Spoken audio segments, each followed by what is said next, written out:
Bom, vou falar um pouco das iniciativas do banco, né, de modernização e inovação, que é o tema do nosso evento. Agradecer aqui ao Tadeu, a sua equipe, pela ousadia de bolar esse evento. Bem, rapidamente,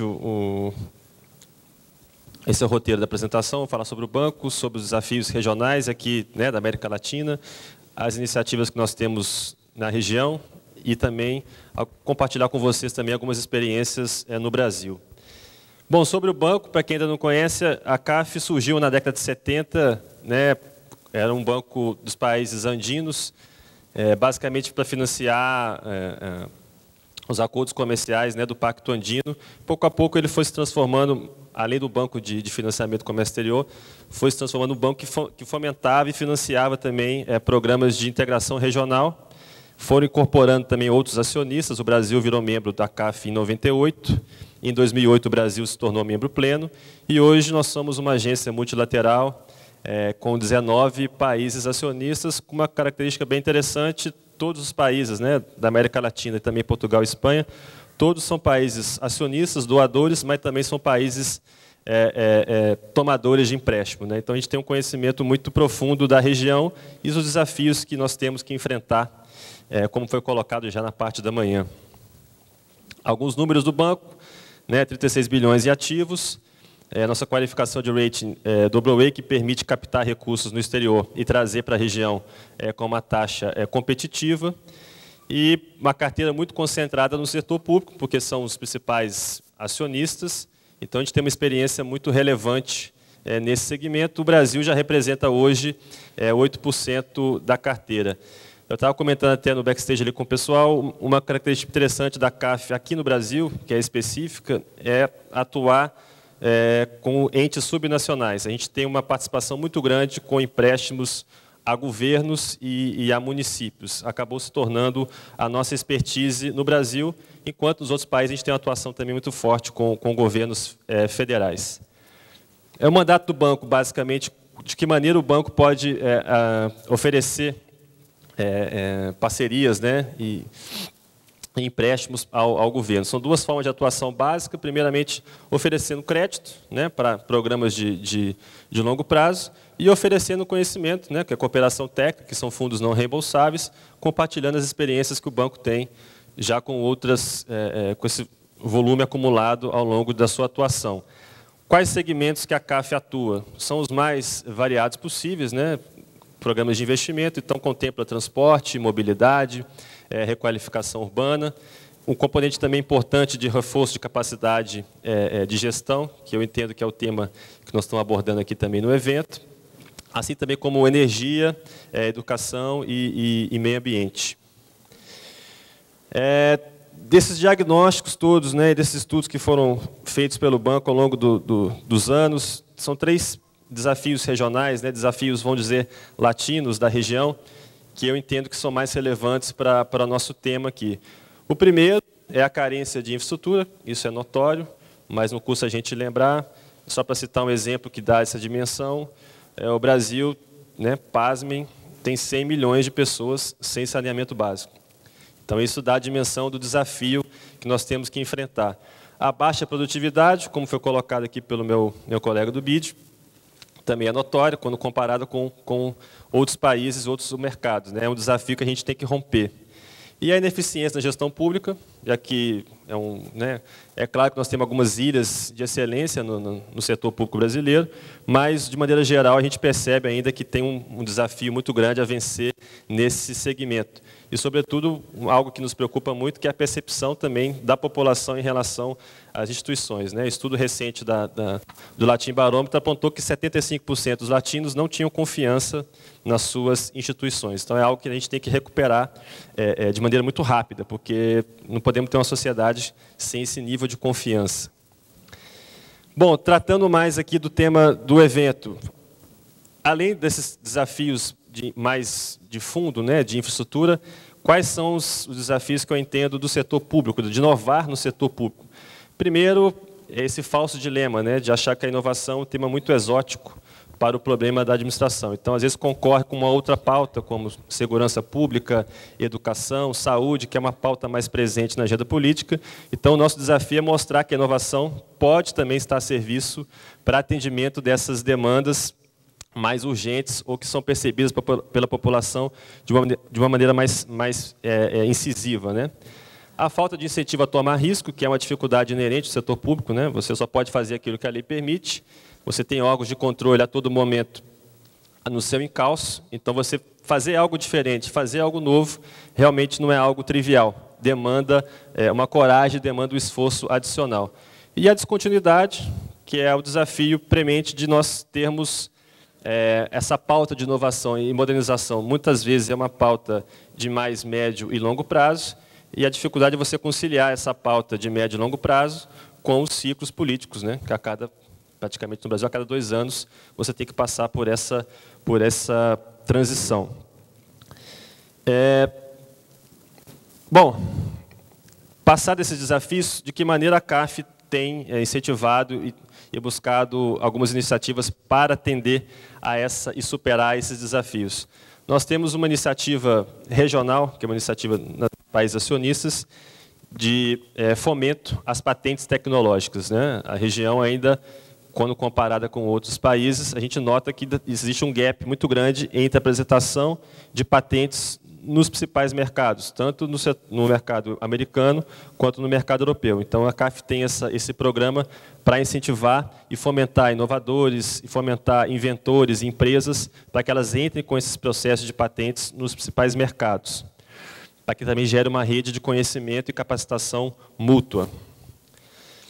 Uma outra iniciativa bem interessante, inovadora, é o que a gente chama de inovação social, que é um segmento ainda novo no banco, que é buscar capacitar e trazer, né, sobretudo, como foi falado aqui, para essa nova economia, criar algum tipo de capacitação ou formas de econômicas não tradicionais. Então, a gente tem um projeto muito interessante no Paraguai, que é o Pão da Liberdade, que é essa inserção produtiva dessas detentas a partir de uma nova indústria que foi criada nesse local, para que elas possam, a partir daí, trabalhar e também gerar renda e, obviamente, reduzir o tempo de pena.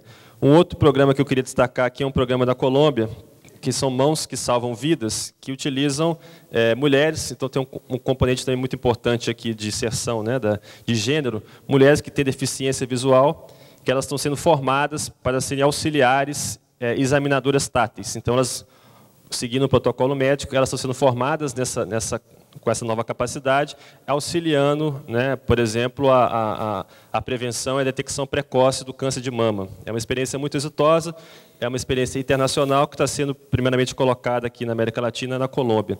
Um outro exemplo do Equador são as rotas de cacau. Eu acho que é um tema também bem inerente aqui ao estado do Alagoas, que sobrevive e tem como componente principal o turismo, que é você criar rotas, né, para que a América Latina é grande fornecedora de cacaus e cacaus finos também.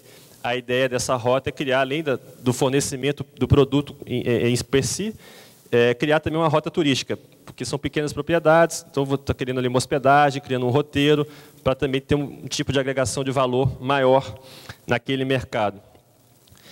Falando um pouco do Brasil, separei algumas experiências, mas a gente tem já uma experiência vasta aqui no país, sobretudo com municípios e estados.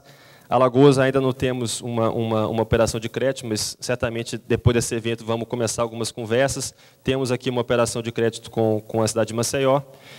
E desses projetos todos nossos em andamento ou em curso, tem um programa que eu queria destacar, que é um programa de infovias no Pará, que são mais de 1.000 quilômetros de infovias, né, de redes de fibra ótica que nós estamos financiando o Estado para expandir esse programa, em parceria com a Eletronorte. A Eletronorte ela fornece, né, esse direito de passagem pelos seus postes, suas torres, e a partir daí a empresa pública de dados do Pará entra com a parte lógica, e aí criou-se um sistema corporativo de dados para o Estado. Mas não é somente para o Estado, pouco a pouco isso foi se expandindo, criamos também algumas áreas. Em cada município por onde essa rede passa, foram criadas algumas praças e criados alguns espaços de compartilhamento também de rede. E o Pará demanda muito esse tipo de solução, porque tem áreas muito remotas que, de fato, né, tribunais, justiça, hospitais, educação, pagavam 20, 30 mil reais por mês para ter acesso a dados, e com esse programa a gente consegue ter uma redução muito efetiva do custo. Um outro componente importante do banco, né, quase todo o programa nosso de financiamento de crédito, a gente tem uma preocupação muito grande de gerar conhecimento e gerar capacidades também nos nossos clientes. Então, todo o programa tem algum tipo de componente de fortalecimento institucional. Isso foi feito em Santa Catarina, foi feito em Niterói. É muito comum esse tipo de preocupação nossa, e a gente financia e incentiva esse tipo de criação de capacidade, né? Buscar criar essa rede de inovação e também capacitar servidores.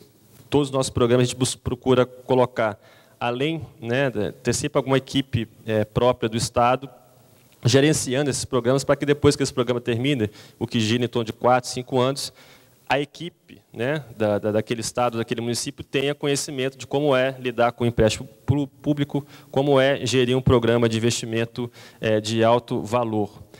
Um outro programa interessante, que está sendo replicado em todo o Brasil, é a sala de situação, que nós implantamos em Canoas, que é basicamente você congregar várias instituições, né, Defesa Civil, Polícia Militar, Trânsito, numa sala com vídeo monitoramento, e isso permite, né, a Prefeitura ter um controle muito maior da sua frota, dos casos de segurança pública, dos eventos, e é um modelo que tem sido replicado em outros municípios.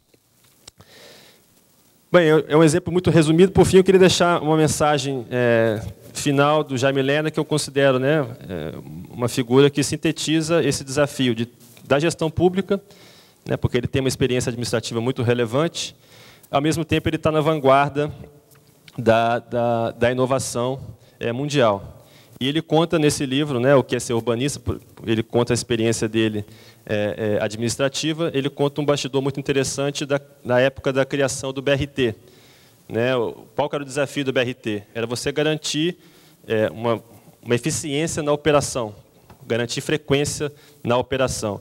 Então, ao colocar, né, o pagamento da passagem dentro das estações, eles conseguiram reduzir um grande problema, que era o tempo, né, e a fila necessária para o embarque. Então, já conseguiram resolver esse problema. Um outro desafio que foi colocado, dos quais eles pararam, de certa forma, impedir o certo avanço, era as estações são fechadas, com vidro, então o desafio era fazer com que o ônibus parasse, né, de maneira bem precisa em cada estação, e que fosse feito de maneira frequente e eficiente. Então, foram vendidos, né, vários modelos na época, isso foi na década de 70, então, falar de BRT hoje é fácil, mas falar isso na década de 70, 80, era algo muito inovador. Foram vendidos vários tipos de iniciativas, né, ou tecnologias, para que pudesse fazer essa interseção entre o ônibus e a estação. Né, foi vendido um sistema de câmera, foi vendido um sistema de sensor, até que alguém da equipe não está muito convencido daquelas soluções muito tecnológicas e chamou um dos motoristas para fazer o teste. Não, o senhor pode tentar parar esse ônibus de maneira precisa na estação? O motorista fez aquilo, né, era a primeira vez, com uma certa dificuldade, mas conseguiu resolver. E aí eles não estavam ainda muito convencidos se aquilo, depois de 14, 15 mil embarques e desembarques, se aquilo ia ter a velocidade operacional necessária. Até que o próprio motorista deu uma solução. Não, o que facilitaria muito a minha manobra é se vocês fizessem uma marca no vidro da estação e uma marca no vidro do ônibus. Quando as duas marcas coincidirem, é a hora de eu parar. Então, com essa solução simples, esse problema operacional complexo, né, a princípio, foi resolvido. Qual a mensagem que eu queria deixar em relação a isso? É que, realmente, na gestão pública, muitas vezes a gente é metralhado com soluções tecnológicas, sofisticadas, exóticas, mas eu acho que nós temos que estar com o ouvido e o coração aberto a escutar as mais diferentes, os mais diferentes entes, para que a gente possa, de fato, às vezes, a solução simples está do nosso lado, é a gente que não tem a sensibilidade de perceber. Por fim, eu deixo essa frase também do livro dele, que inovar é começar, que seja de fato um convite a vocês iniciarem algum tipo de mudança na gestão pública do Alagoas, e sempre que for necessário, contem com a CAF para isso. Muito obrigado.